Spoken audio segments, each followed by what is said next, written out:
Many prophets and kings desired to see what you see, but did not see it, and to hear what you hear, but did not hear it. Today's readings are all about abundant blessings, startling, surprising blessings that happen through faithful discipleship. In fact, they're all about this renewed life in this world and certainly pointing to that promise of the next world. In the first reading, poor Job, he has lost everything. And yet that moment comes around when God brings back everything and then some because of his great faith. Then the 72 disciples sent off, now coming back, and we can only imagine their happy chatter that by two they have gone out and they have preached this gospel message and they have worked wonders. Those same miracles that Jesus was working, they have seen in their presence, God working through them. And we can only imagine how joyful that scene would have been, coming back. Like, you won't believe this. We were out there, it was just the two of us, and then somebody comes up to us, and one thing after the next. And the next person, yeah, well, just like us, we were out there, and this happened. And great joy. And people that can't believe what they are witnessing, how they are seeing God's wonders at work in this world. Well, with all that joy, excitement, the blessings, it's really easy to focus on that and to want that all of the time. We also have to remember what preceded those great moments of reward, of blessing.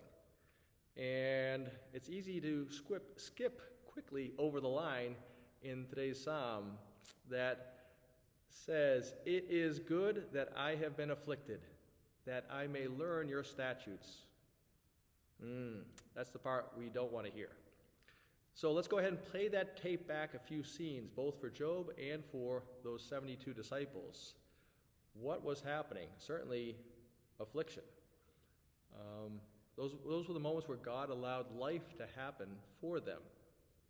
And you can picture those disciples paired up 2 by 2, maybe not with that companion of your choosing, and sent off with pretty vague mission, no real formation, and 0 supplies. Definitely no credit card or petty cash fund to take out there. And you're sent off to do what? And what will we face? How will we get through that? The questions, the uncertainty, the unknown, the danger, the threats out there on the road. And they're probably thinking, what could possibly go wrong? Probably everything. To begin with, hunger, thirst, cold, heat, pain, times when you felt your own personal safety was at risk and threatened, times when you felt completely ridiculed by everybody else in the world, and then some that could happen. What could go wrong? Almost anything out there. And then in Job's case, what goes wrong is almost everything except for his own personal safety. For some mysterious reason, God allows Satan to test Job, to test his faithful servant by ruining everything in his life.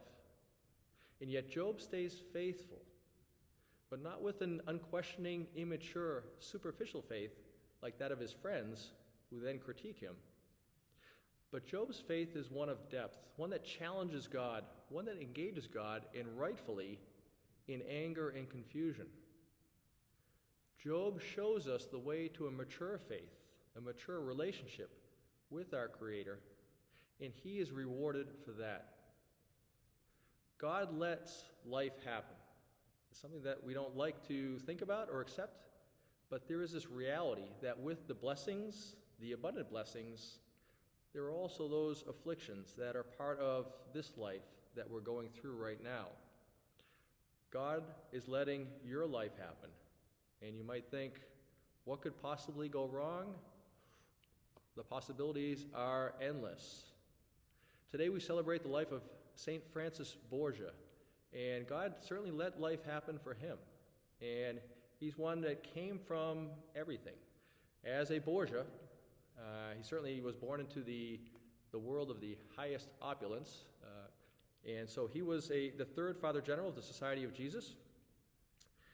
Served at the court of Charles V, Holy Roman Emperor and King of Spain. So he had access to the highest levels of wealth, power, prestige, and of course with that, corruption. He was a talented musician and administrator, married a Portuguese noblewoman, Leonor, and together they had 8 children. Sounds like the perfect life. And then, one day when Francis was 36 years old, his wife Leonor died.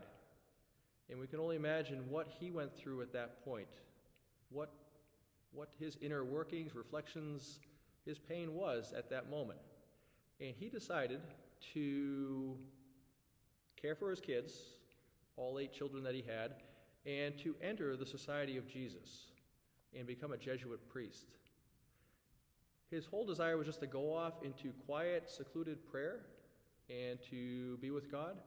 But of course, the Jesuits, being who we are, we can't let such leadership talent go to waste.